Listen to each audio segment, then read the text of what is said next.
Nice. Yeah. Well, that's great. Yeah. So Bill Sigmund, he used to own the McDonald's Yep. before Stephen Highwood. Yeah. Bill and Vi. Yep. Yes. I have stories that go way back, Bart. Well, you know, we're lucky. We have local ownership of our McDonald's, and they do so many, like the Sigmunds, the Hogwoods, they do so much, and we appreciate that. Yep. Well, since you're already here, like, we might as well. Sorry, since I interrupted. Was Tim going to be the first guest? I just He is showed now. up. Okay. I just showed up. He is now. All right. Well, we're very excited because our first guest on the show today is not only Jackson's antique expert, former Michigan Auctioneer of the Year, but also a 2025 inductee in the Michigan Auctioneers Hall of Fame. Hall of Fame. Yeah. Tim Boss. Can you imagine? Wow, Bart? that's awesome. I know. That was. I can't imagine for the first thing that 25-ish years of all the things that have married together to make that happen, we're honored by all the people that it is done for intentionally for the best of the whole picture. And the state of Michigan honors it. And I'm not done yet. So that's the best part, you know what I mean? But when Karen called me up the other day and she said, well, I think you better bring something down that's kind of patriotic. And I thought, oh goodness, we don't want to talk politics, but I surely can bring you some collectibles, because I know you like collectibles. I do. So, but I'm curious. So you saw someone stuck a pickle on a Leland Beeman painting of Yes. a plane that was hanging in McDonald's. In McDonald's on the airport road, because he commissioned Leland Beeman to do the fighter planes.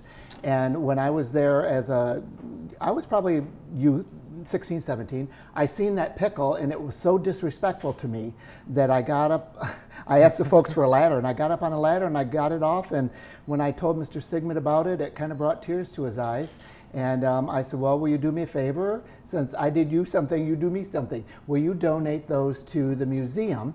And then they were sitting in limbo for a couple years. And then I talked to Harrison about it. And I said, will you do me a favor? Will you get those up for Mr.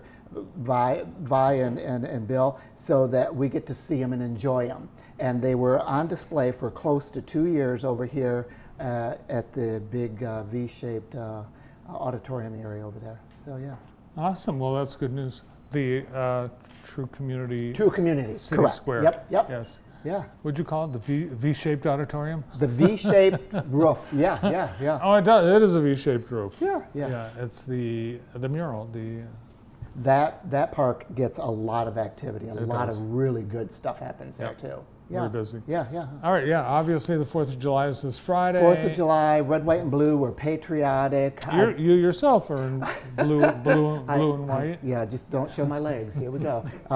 Yeah, we still have a very strong sense of patriotism, and some a little more vocal than others, but the true sense of the red, white, and blue and what we stand for is still a highly collectible. Well, we're proud to be Americans.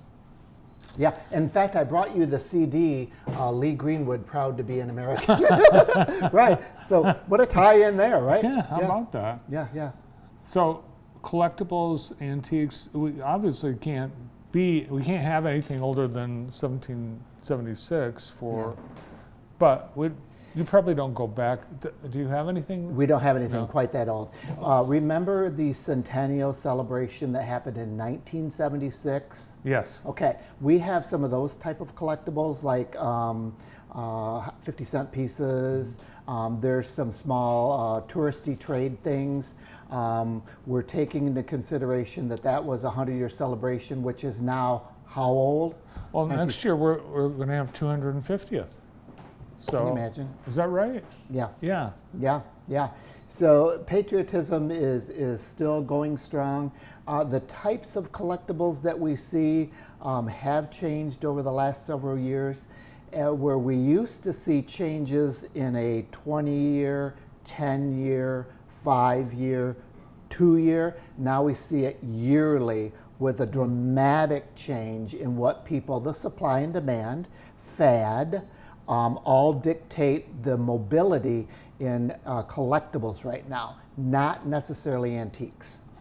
So really collectibles, that really it's the majority of the market. Yes, it is.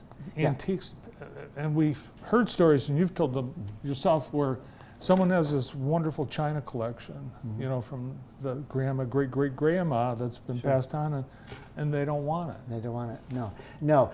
The true 100-year-old antique things are kind of shelf setting. It's the 30-year mass-produced plus things. It's generational, really. People's memories, they have to have a memory of it. And they're buying back their youth. So the people who are spending their money are the younger generation now. And if we could coin a term that's not really friendly with me sometimes, I don't mean to seem negative, but when people come in, they're thrifting. No, they're not thrifting, they're antiquing. Yes. Okay? Thrifting happens at a thrift shop. At a thrift shop. Goodwill. Yeah. So I would like to educate the youth that when they do that, it's not judging them, it's giving them proper information. Because they're all about information as well. Right. So when you come to a place like ours, you may be out today for antiquing and collectible purchasing, you're not thrifting. No, and there's separate, it's, you know, there's thrifting, you go to the St. Vincent. I love thrifting. Garage sales, that's thrifting. Could be both. Yeah, but estate sales, all of it, yeah. It's a different market, you know. We're getting ready to go into 39 years. And it's been very interesting to watch the dynamics of the change.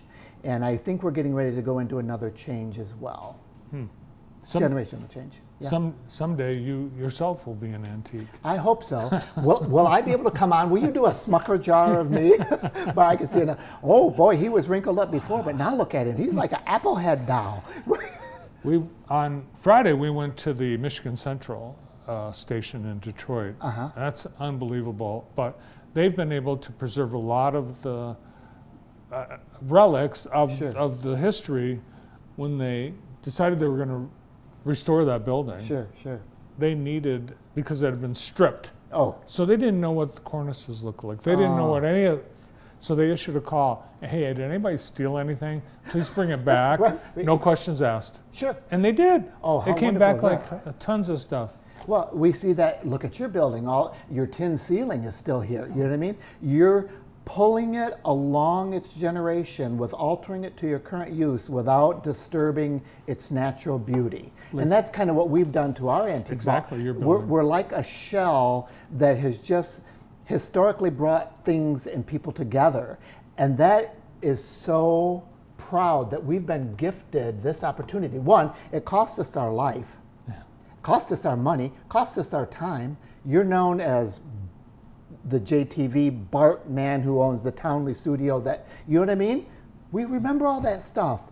Well, we've been gifted this stuff. We're temporary stewards. Custodians and yes, stewards. We are stewards. That's it.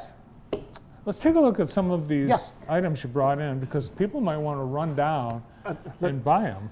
Fun little $3, $4 items that are still just screaming patriotism.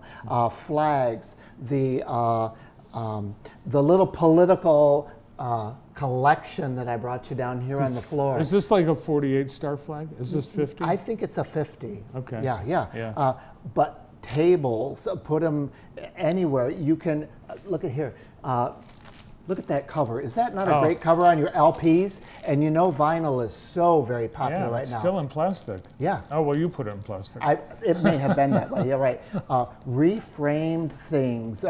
Let's just keep these things pulled up to the current generation so that they appreciate them. It's Sly and the Family Stone. Right.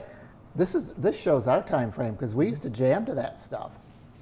Right? Yeah, exactly. Yeah.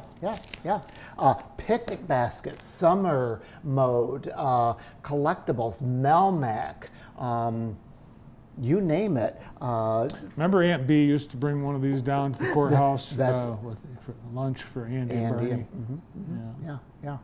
Yeah. These probably, 1969. So different things that were commemorated, part of our nation's history. Yes. People made things out of them like these. Do you remember when we used to go to the local Marathon gas station and get these as giveaways or freebies, or you would get so much gas and you could get one of those items as a giveaway. But most of the collectibles that we handle today are what we refer to as crossovers. They're collectible in more than one area. So like your political entourage stuff could be collectible because of who it is, where it was located, a specific event. so it has a more well-rounded desirability. And then, of course, the internet's going to throw it out there, and everybody's going to want Yeah, it. so you mentioned coins, certain coins like a lot of people collect 50 states quarters. Yep. Still collectible. I just got one from Cassler's today, the new issue of the 3 women. One was of a doctor, and I'm keeping it just to have it as a souvenir. It's worth at 25 least. cents.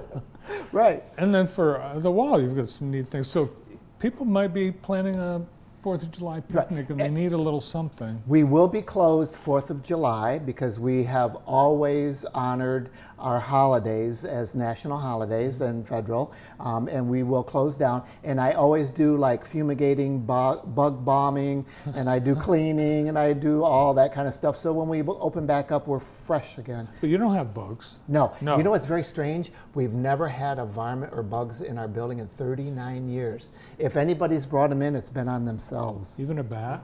We've had 2 bats. Okay. 2 bats. Yeah. Yeah. Yeah. No, you can't get away with being downtown and not having a bat. Yeah. I let them go back outside too. Yeah, because they don't really want to be in there. No. But you do have, you're haunted. Yes. In fact, we're still housing 5 of our original dealers that we started out with. No kidding. Yep. We just had one retire, and they were retired at 92. So, going into 39 years, we now are currently housing 60 people. We still have 5 of the original ones. That's amazing. Yeah. Well, I know take great care of your dealers and your customers, and it's a cool place to visit on the corner of Pearl and Jackson downtown. Congratulations on being inducted into the Michigan Auctioneers Hall of Fame. Isn't That's that awesome. something? Yeah, thank you, Bart. That really Thank is you. cool. Yeah. Proud to know you. Thank you. Our Collectibles and Antique Expert Auctioneer of the Year and Hall of Famer, Tim Boss.